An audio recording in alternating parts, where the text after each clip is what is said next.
Hello everyone!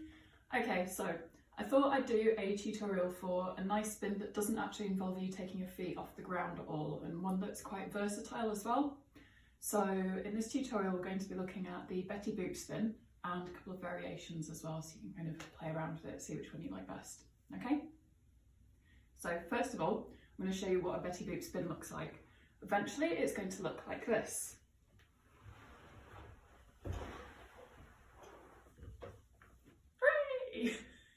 It's fun to do as well. So, let me talk you through it. We're going to start off facing forwards with the inside hand up nice and high, pulling the shoulder back and down into the socket as always. Outside hand comes across the body, both hands in true grip. So, thumbs up and wrapped around the pole, yeah? We're going to come up onto our tiptoes, not only because of the aesthetic, but also because the less of your foot touches the floor, the less friction there is when you go to pivot on them, yeah? This is particularly relevant if you have bare feet and like wooden floors, because otherwise your feet will kind of stick to the floor as you try and pivot around. So, inside hand high, outside hand comes across the chest, shoulders pulling back and down the whole time, feet up on your tiptoes, and you're actually going to pivot on your outside foot, okay? So this foot is going to stay exactly where it is, you're just going to pivot on it. This foot is going to lightly brush along the top of the floor. So I'll show you what I mean. We're just going to do this. Okay, so we're changing direction. All I'm doing is pulling with my outside hand. Again, remember you're pivoting on this foot. So I'm just pulling, turning towards the pole until I'm facing away from you. Okay?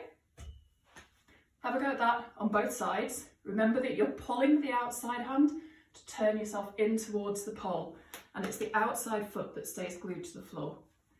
Give that a few goes and we will move on to the next bit. Okay, so next bit. From here, oh no, hello Booba, guest star appearance. So the next bit, once we've come to here, we're then going to lean backwards, and I want to think about my bum hole going towards the pole. So as I lean backwards, my chest is coming out, so nipples away from the pole, butthole towards the pole. And this top hand, you see how it's sliding down? So that as my body moves, I can keep the shoulder engaged. If I don't slide this hand down and leave it up there, my shoulder's going to be overextended and I'm going to risk pulling it. So I end up in this position, yeah? Outside hand across my body, shoulder nice and strong, other hand pulling down as well. So let me show you that one more time.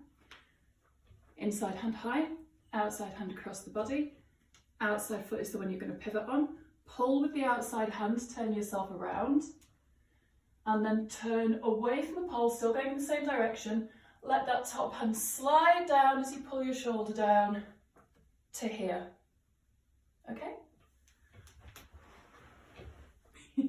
And undo it if you want to. So again, give that a couple of goes on either side. My cat is just climbing the wardrobe, it's fine.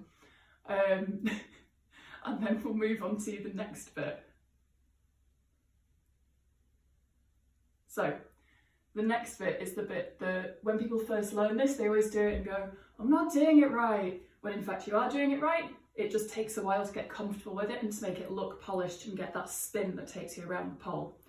So step number 3, we started off inside hand high, outside hand across the body, outside foot is the one you're going to pivot on. We went into number 2, so pulling with the outside hand, pivoting on that foot, facing away. So let me let the cat out. Soz. To position number 3, leaning back, thinking opening your chest outwards, sliding that hand to keep your shoulder engaged.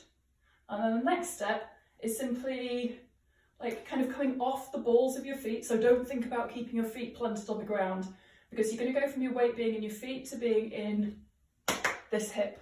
So you're going to slowly lower it to the ground. Watch my feet, they come onto the side and lower. This shoulder stays engaged the whole time. I don't leave it up here and let my body come hanging down. My butthole is still pointing towards the pole as if I have a magnet in my sphincter. Maybe I do, wouldn't put it past me. And my chest is still facing outwards, yeah? Meanwhile, my feet have stayed exactly where they were to start with, okay? So let's do that again.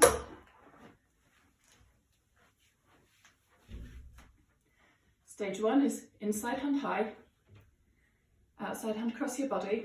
We're going to pivot on the outside foot, so come up onto the toes. Pull with the outside arm to change direction. Keep going in that direction, chest out, but hold to the pole, let the outside hand slide down. Allow yourself to come off your feet and lower your weight down into that outside hip, okay? So the hip you land on will be the same one that was nearest the pole when you started. So I land on my right hip. I started with my right hip next to the pole. So if you find that landing confusing and you end up landing like this, being like, something is different, but I'm not sure what, really think as soon as you start the move, be like, right, this hip is the one that's going to go to the floor. This is the one that's going to touch the floor, okay? And focus on that. Now, getting that to looking how it did when I demoed it is literally just a matter of practice and confidence. So this is essentially a glamorous fall, really. And the more comfortable you get with this, the more you can lean into it. And as you lean, that's what creates the momentum to pull yourself around the pole. And you'll see when I do it, my feet drag along the floor. So at the moment, our feet are staying exactly where they are whilst we're just working through the technique and getting it right. But once you start to put some momentum and a bit of oomph into it, your feet will kind of drag around the floor. You can also start moving this inside hand down closer to this hand, okay? But don't do that straight from here to here. Do it just moving it down. Each time you try it, seeing where you feel comfortable with. What this does is it enables you to lean out further away from the pole. The further you can lean out away from the pole, the more momentum that you'll get as you lean into that spin. I am restricted with how far I can lean out this way, so I'll try and show you by leaning out kind of towards the camera. Hopefully it'll work and you'll see what I mean. So inside hand high, outside hand across the body. From this position, this is the maximum amount that I can lean, yeah? So my head is still quite close to the pole. If I bring this hand down here, which if you watch the start of the video again, you'll see when I demo the spin, I have both hands together here. You'll see that now I can actually lean out much further, which means that I get more momentum when I do the spin, like this.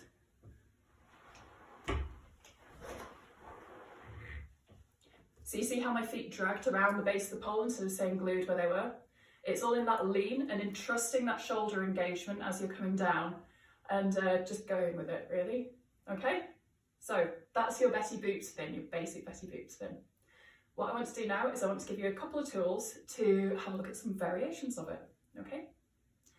Let's do that.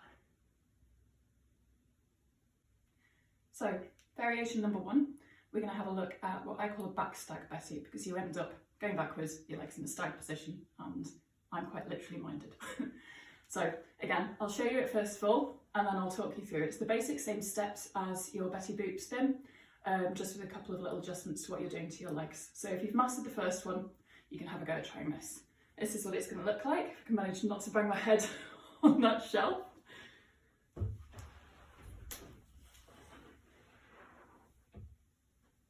Right, and you can see landed with my legs in what we call a stag position. Yeah, so both legs bent at roughly a 90-degree angle. And I always think of it as like the front foot is pointing towards the back knee. Yeah, still landing on the same hip though. So, how the fuck are we doing this? Well, hands in the same position. By this point, you may have started bringing your hands a little bit closer together or a little bit further down. Feel free to go back to having it up here if you want to try and do it slowly without momentum whilst you figure out what the fuck is going on with this leg, okay? Because it's confusing.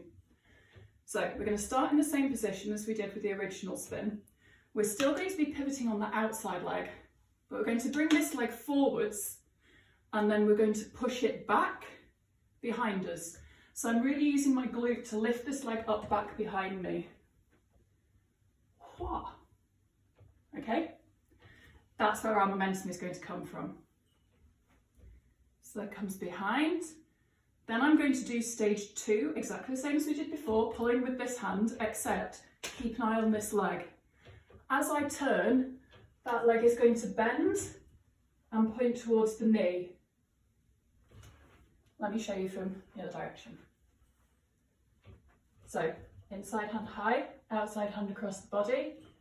Inside leg comes forwards, pushes backwards, pull with the arm to turn. At the same time as I raise this leg, knee up. So all I'm doing is this at the same time as I'm turning. Let me show you one more time from this angle. Inside hand high, outside hand across the body. Inside leg forwards, backwards, pull to turn, knee up. Okay? So, step 3. We've gone leg back, turn, knee up. Phase 3, again, we're going to turn, getting our butthole towards the pole, sliding this hand down to keep our shoulder engaged, thinking nipples out towards the audience. All that's happened with this leg is it's gone from being knee up to pointing to the wall with my toe instead of the floor, yeah? So you see how it's like I'm trying to get my foot so it's in line with my knee. I suppose it's surprisingly difficult to hold whilst you talk, aren't you? And then from there, you're just going to sink down, again, still onto this hip, so you're still doing exactly the same motion. Leg out, oh, into your stag leg position, okay? So, you might notice that when you do it slowly, like that, you can't really roll over on just one foot, so you've got to kind of lift it up and lower yourself down a little bit. Let me show you one more time. Inside hand high, outside hand across the body, inside leg forwards, inside leg comes back as you pull with the outside arm to turn, knee comes up, lean back, tits out, knees to the side, little lift to enter your back stag, okay? And exactly the same as with the initial spin, as you get more happy with it, you can add more and more momentum. You can really follow the momentum of the leg. So you'll be thinking forwards. As you swing the leg back, lean forwards. As you turn round, lean back. And spin to the floor. Yay! Okay? I've got one more variation for you on this, all right? Let's go. So, finally, variation number 3. Now this one doesn't take us to the ground, and I tend to call it a drag spin. I think Alice calls it a slutty Betty, but you'll probably recognise it when you see it if you've done heels classes. So basically, it will look like this. Okay? And you can also learn how to reverse it like this. Alright. So, we're going to start in the same position as we did for that first variation. Inside hand high, outside hand across the body, up on your tiptoes. Same as we've been doing all along, it's going to be the outside foot that we pivot on, yeah? So, step 1, inside hand high, outside hand across the body, outside foot ready to pivot. Step 2, pull with the outside hand to turn away. But then with step 3, instead of leaning back and leaving my feet on that side of the pole, even if I was doing the back stag Betty, I'd still be leaving my feet over here on this side. I'm going to keep my head up nice and tall, and this foot is going to draw a circle round to the other side of the pole, yeah? So you see what's happening there? My feet aren't staying here and my body is leading around like a corkscrew. Instead, my foot is coming to the other side of the pole and my head is staying nice and pulled up straight like the pole.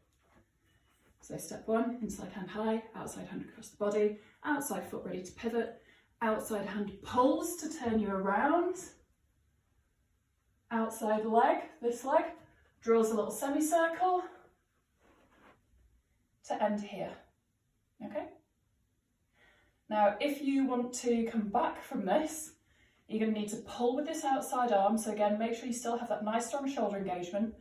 Pull with your inside arm as well, almost as if you're trying to lift yourself up. You're going to swing this leg in an arc. So I'm going from down here, I want to be trying to kick up to here, yeah? Once I get to here, I'm going to want to bend my knee. Don't ask me why, it just makes it easier and it looks cool, okay? So we're going to swing, pull, bend, and back. Okay, so you just come back exactly the way that you went. It's hard to do in slow motion, but I'll try. So we're here. Swing, bend the knees, you pull, twist, and back. Whew, that's a workout. Okay? So, as always, try both sides, as I'm sure you have been doing, and have fun with your little Betty Boop variations.